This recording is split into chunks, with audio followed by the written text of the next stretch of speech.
নমস্কার, আমি শুভাশিস। আমাদের একটা গল্প হোক ইউটিউব চ্যানেলে আপনাদের স্বাগত। আজ রবীন্দ্রনাথ ঠাকুরের কাহিনী অবলম্বনে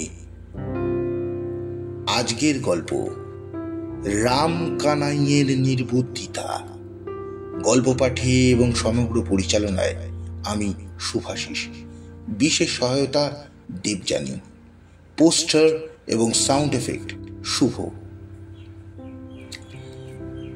যাহারা বলে গুরুচরণের মৃত্যুকালে তাহার দ্বিতীয় পক্ষের সংসারটি অন্তপুরে বসিয়া তাস খেলিতেছিলেন, তাহারা বিশ্ব নিন্দুক। তাহারা তিলকে তাল করিয়া তোলে। আসলে গৃহিণী তখন এক পায়ের ওপর বসিয়া দ্বিতীয় পায়ের হাঁটু চিবুক পর্যন্ত উত্থিত করিয়া কাঁচা তেঁতুল, কাঁচা লঙ্কা এবং চিংড়ি মাছের ঝাল চচ্চড়ি দিয়া অত্যন্ত মনোযোগের সহিত পান্তা ভাত খাইতেছিলেন। বাহির হইতে যখন ডাক পড়িল, তখন স্তূপাকৃত চর্বিত ডাটা এবং নিঃশেষিত অন্নপাত্রটি ফেলিয়া গম্ভীর মুখে কহিলেন, দুটো পান্তা ভাত যে মুখে দিব তারও সময় পাওয়া যায় না। এদিকে ডাক্তার যখন জবাব দিয়া গেল, তখন গুরুচরণের ভাই রামকানাই রোগীর পার্শ্বে বসিয়া ধীরে ধীরে কহিলেন, দাদা, যদি তোমার উইল করিবার ইচ্ছা থাকে তো বলো। গুরুচরণ ক্ষীণ স্বরে বলিলেন, আমি বলি, তুমি লিখিয়া লও। রামকানাই কাগজ কলম লইয়া প্রস্তুত হইলেন। গুরুচরণ বলিয়া গেলেন, আমার স্থাবর সমস্ত বিষয় সম্পত্তি আমার ধর্মপত্নী শ্রীমতী বরদা সুন্দরীকে দান করিলাম। রামকানাই লিখিলেন, কিন্তু লিখিতে তাহার কলম সরিতেছিল না। তার বড় আশা ছিল তাহার একমাত্র পুত্র নবদ্বীপ অপুত্রক জ্যাঠামশাইয়ের সমস্ত বিষয় সম্পত্তির অধিকারী হইবে। যদিও দুই ভাইয়ে পৃথক গণ্য হইছিলেন, তথাপি এই আশায় নবদ্বীপের মা নবদ্বীপকে কিছুতেই চাকরি করিতে দেন নাই এবং সকাল সকাল বিবাহ দিয়াছিলেন এবং শত্রুর মুখে ভস্য নিক্ষেপ করিয়া বিবাহ নিষ্ফল হয় নাই। কিন্তু তথাপি রামকানাই লিখিলেন এবং সই করিবার জন্য কলমটা দাদার হাতে দিলেন। গুরুচরণ নির্জীব হস্তে যাহা সই করিলেন, তাহা কতগুলো কম্পিত বক্র রেখা কি তাহার নাম, তা বোঝা দুঃসাধ্য। পান্তা ভাত খাইয়া যখন স্ত্রী আসিলেন, তখন গুরুচরণের বাকরোধ হইয়াছে দেখিয়া স্ত্রী কাঁদিতে লাগিলেন। যাহারা অনেক আশা করিয়া বিষয় হইতে বঞ্চিত হইয়াছে, তাহারা বলিল, মায়া কান্না। কিন্তু সেটা বিশ্বাসযোগ্য নহে। উইলের বৃত্তান্ত শুনিয়া নবদ্বীপের মা ছুটিয়া আসিয়া বিষম গোল বাঁধাইয়া দিল। বলিল, মরণকালে বুদ্ধি নাশ হয়, এমন সোনার চাঁদ ভাইপো থাকতে। রামকানাই যদিও স্ত্রীকে অত্যন্ত শ্রদ্ধা করিতেন, এত অধিক যে তাহাকে ভাষান্তরে ভয় বলা যাইতে পারে, কিন্তু তিনি থাকিতে পারিলেন না। ছুটিয়া আসিয়া বলিলেন, মেজ বউ, তোমার তো বুদ্ধিনাশের সময় হয় নাই, তবে তোমার এমন ব্যবহার কেন? দাদা গেলেন, এখন তো আমি রহিয়া গেলাম। তোমার যা কিছু বক্তব্য আছে অবসর মতো আমায় বলিও, এখন ঠিক সময় নয়। নবদ্বীপ সংবাদ পাইয়া যখন আসিল, তখন তাহার জ্যাঠামশাইয়ের কাল হইয়াছে। নবদ্বীপ মৃত ব্যক্তিকে শাসাইয়া কহিল, দেখব মুখাগ্নি কে করে, এবং সাধ্য শান্তি যদি করি তো আমার নাম নবদ্বীপ নয়। গুরুচরণ লোকটা কিছুই মানিত না। সে ডফ সাহেবের ছাত্র ছিল। শাস্ত্রমতে যেটা সর্বাপেক্ষা অখাদ্য, সেইটাতে তার বিশেষ পরিতৃপ্তি ছিল। লোকে যদি তাকে খ্রিস্টান বলিত, সে জিভ কাটিয়া বলিত, রাম রাম, আমি যদি খ্রিস্টান হই তো গোমাংস খাই। জীবিত অবস্থায় যাহার এই দশা, সদ্য মৃত অবস্থায় সে যে পিণ্ড নাশ আশঙ্কায় কিছুমাত্র বিচলিত হইবে, এমন সম্ভাবনা নাই। কিন্তু উপস্থিত মতো ইহা ছাড়া আর কোনো প্রতিশোধের পথ ছিল না। নবদ্বীপ একটা সান্ত্বনা পাইল যে লোকটা পরকালে গিয়া মরিয়া থাকিবে। যতদিন ইহলোকে থাকা যায় জ্যাঠামশাইয়ের বিষয় না পাইলেও কোনো মতে পেট চলিয়া যায়, কিন্তু জ্যাঠামশাই যে লোকে গেলেন সেখানে ভিক্ষা করিয়া পিণ্ড মেলে না, বাঁচিয়া থাকিবার অনেক সুবিধা আছে। রামকানাই বরদা সুন্দরীর নিকট গিয়া বলিলেন, বউ ঠাকুরনী, দাদা তোমাকে সমস্ত বিষয় দিয়া দিয়াছেন। এই তার উইল, লোহার সুন্দরকে যত্নপূর্বক রাখিয়া দিও। বিধবা তখন মুখে মুখে দীর্ঘ পদ রচনা করিয়া উচ্চস্বরে বিলাপ করিতেছিলেন। 2-4 জন দাসীও তাহার সহিত স্বর মিলাইয়া মধ্যে মধ্যে 2-4টা নতুন শব্দ যোজনা পূর্বক শোক সঙ্গীতে সমস্ত পল্লীর নিদ্রা দূর করিতেছিল। মাঝ হইতে একটি কাগজ খণ্ড আসিয়া এক প্রকার লয় ভঙ্গ হইয়া গেল এবং ভাবেরও পূর্বাপর যোগ রহিল না। ব্যাপারটা নিম্নলিখিত মতো অসংলগ্ন আকার ধারণ করিল।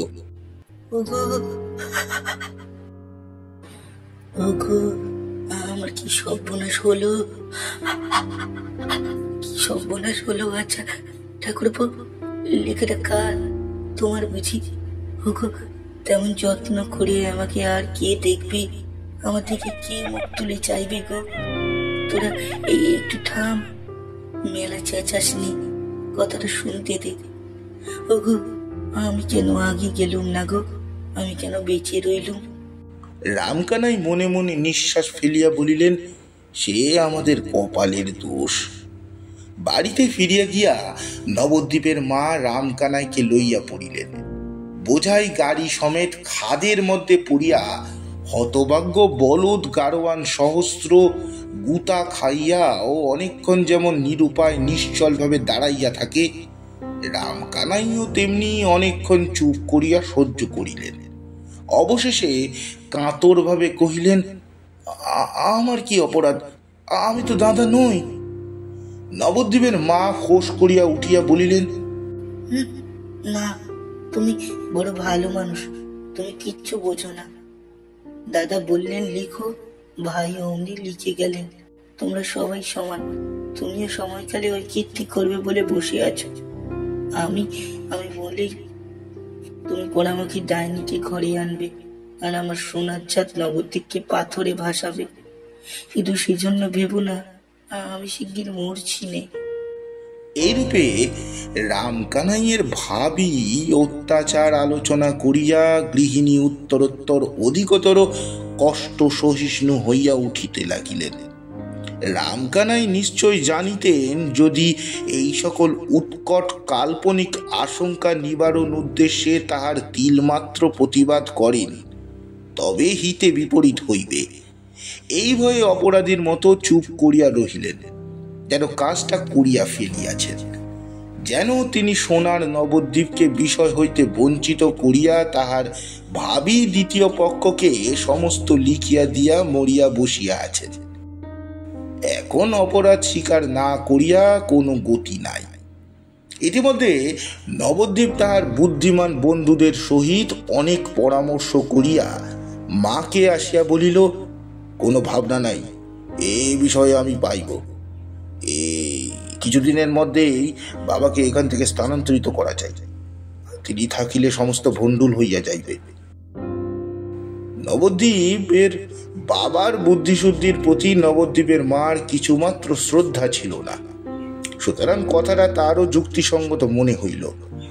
অবশেষে মার তাড়নায় এই নিতান্ত অনাবশ্যক নির্বোধ কর্মনাশা বাবা একটা যেমন তেমন ছল করিয়া কিছুদিনের মতো কাশিতে গিয়া আশ্রয় লইলেন। অল্প দিনের মধ্যেই বরদা সুন্দরী এবং নবদ্বীপ চন্দ্র পরস্পরের নামে উইল জালের অভিযোগ করিয়া আদালতে গিয়া উপস্থিত হইল।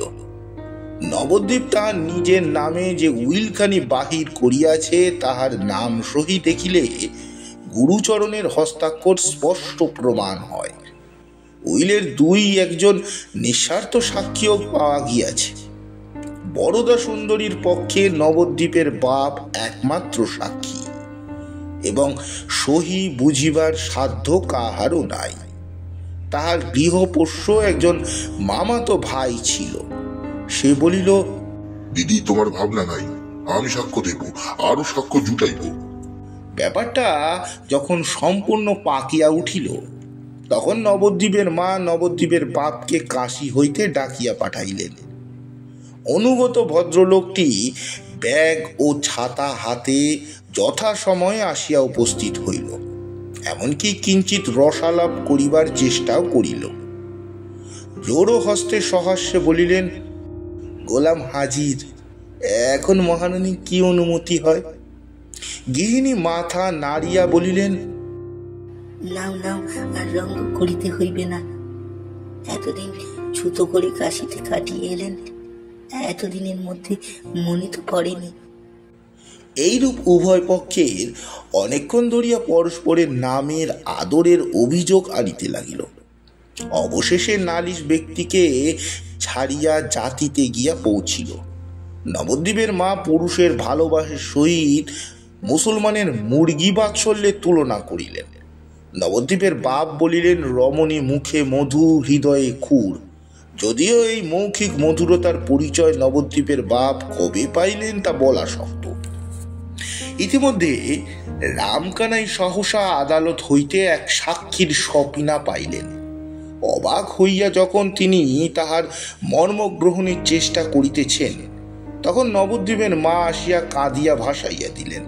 বলিলেন, হার জ্বালানি ডাকিনি কেবল যে বাঁচা নবদ্বীপকে তার স্নেহশীল জ্যাঠার ন্যায্য উত্তরাধিকার হইতে বঞ্চিত করিতে চায়, তাহা নহে। আবার সোনার ছেলেকে জেলে পাঠাইবার আয়োজন করতেছে, আবার আমার সোনার ছেলেকে জেলে পাঠাইবার আয়োজন করিতেছি গো। অবশেষে ক্রমে ক্রমে সমস্ত ব্যাপারটা অনুমান করিয়া লইয়া রামকানাইয়ের চক্ষু স্থির হইয়া গেল। উচ্চস্বরে বলিয়া উঠিলেন, আরে তোরা এ কি সর্বনাশ করিয়াছিস? গৃহিণীর কর্মে নিজ মূর্তি ধারণ করিয়া বলিলেন, কেন, এতে নবদ্বীপের দোষ কি হয়েছে? সে জ্যাঠার বিষয় নেবে না, এমনি এক কথায় ছেড়ে দেবে? কোথা হইতে এক চক্ষু খাদিকা ভর্তার পরমায়ু হন্তি অষ্টকুষ্ঠীর পুত্রী উড়িয়া আসিয়া জুড়িয়া বসিবে? ইহা কোন সৎকুল প্রদীপ কনকচন্দ্র সন্তান সহ্য করিতে পারে? যদি বা মরণকালে এবং ডাকিনীর মন্ত্রগুণে কোনো এক মূঢ়মতি জ্যেষ্ঠ তাতে বুদ্ধিভ্রম হইয়া থাকে, তবে সুবর্ণময় ভাতুষপুত্র সে ভ্রম নিজ হস্তে সংশোধন করিয়া লইলে এমন কি অন্যায় কার্য হয়? অতবুদ্ধি রামকানাই যখন দেখিলেন তাহার স্ত্রী পুত্র উভয়ে মিলিয়া কখনো তর্জন গর্জন, কখনো বা অশ্রু বিনিময় করিতে লাগিলেন, তখন ললাটে করাঘাত করিয়া চুপ করিয়া বসিয়া রহিলেন। আহার ত্যাগ করিলেন, জল পর্যন্ত স্পর্শ করিলেন না। এইরূপ 2 দিন নীরবে অনাহারে কাটিয়া গেল। মোকদ্দমার দিন উপস্থিত হইল। ইতিমধ্যে নবদ্বীপ বরদা সুন্দরীর মামাতো ভাইটিকে ভয় প্রলোভন দেখাইয়া এমনি বশ করিয়া লইলেন যে সে অনায়াসে নবদ্বীপের পক্ষেই সাক্ষ্য দিল। জয়শ্রী যখন বরদা সুন্দরীকে ত্যাগ করিয়া অন্য পক্ষে যাইবার আয়োজন করিতেছে, তখন রামকানাইকে ডাক পড়িল। অনাহারে মৃতপ্রায় শুষ্ক ওষ্ঠ, শুষ্ক রসনা বৃদ্ধ কম্পিত শীর্ণ অঙ্গুলি দিয়া সাক্ষ্যমঞ্চের কাঠগড়া চাপিয়া ধরিলেন। চতুর ব্যারিস্টার অত্যন্ত কৌশলে কথা বাহির করিয়া লইবার জন্য জেরা করিতে আরম্ভ করিলেন। বহুদূর হইতে আরম্ভ করিয়া সাবধানে অতি ধীর বক্র গতিতে প্রসঙ্গের নিকটবর্তী হইবার উদ্যোগ করিতে লাগিলেন। তখন রামকানাই জজের দিকে ফিরিয়া জোর হস্তে কহিলেন, হুজুর, আমি বৃদ্ধ, অত্যন্ত দুর্বল, অধিক কথা বলিবার সামর্থ্য নাই। আমার যা বলিবার সংক্ষেপে বলিয়া লই। আমার দাদা স্বর্গীয় গুরুচরণ চক্রবর্তী মৃত্যুকালে সমস্ত বিষয় সম্পত্তি তাহার পত্নী শ্রীমতী বরদা সুন্দরীকে উইল করিয়া দিয়া যান।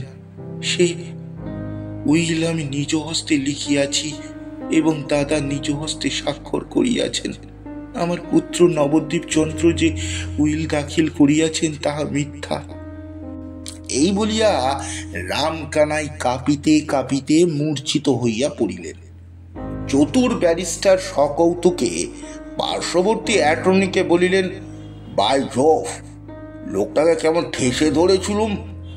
মামাতো ভাই ছুটিয়া গিয়া দিদিকে বলিল, বুড়ো সমস্ত মাটি করিয়াছিল, আমার সাক্ষ্যে মোকদ্দমা রক্ষা পায়। দিদি বলিলেন, বটে, লোক কি চিনতে পারে আমি বুড়ো কি ভালো বলে জানতাম। কারারুদ্ধ নবদ্বীপের বুদ্ধিমান বন্ধুরা অনেক ভাবিয়া স্থির করিল, নিশ্চয় বৃদ্ধ ভয়ে এই কাজ করিয়া ফেলিয়াছে। সাক্ষীর বাস্কের মধ্যে উঠিয়া বুড়া বুদ্ধি ঠিক রাখিতে পারে নাই।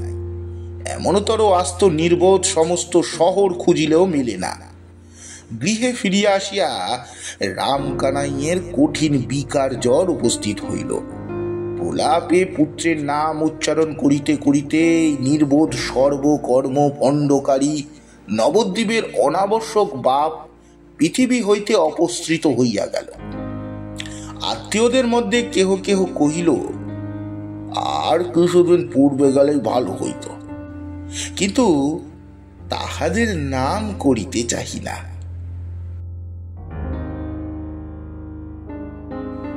সমাপ্ত। গল্পটি আপনাদের কেমন লাগলো অবশ্যই জানাবেন। গল্পটি ভালো লাগলে লাইক, কমেন্ট, সাবস্ক্রাইব, শেয়ার করতে ভুলবেন না। নমস্কার।